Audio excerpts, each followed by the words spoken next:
Ну так, мой рацион за день в сравнении с такой шоколадной пастой. Поехали. Угу. Завтрак. Чай или кофе. Угу. Перекус. Смузи. Угу.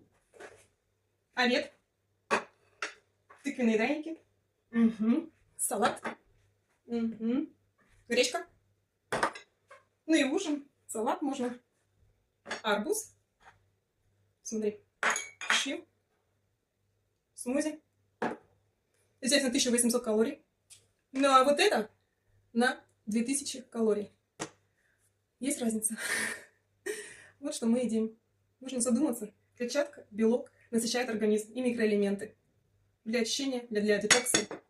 Все полезное. Ты стройнеешь и прекрасно себя чувствуешь. Ставь лайк, подписывайся на меня. Еще больше полезной информации. И тренировки утренние, также и вечерние силовые. Буду благодарна тебе за твой лайк.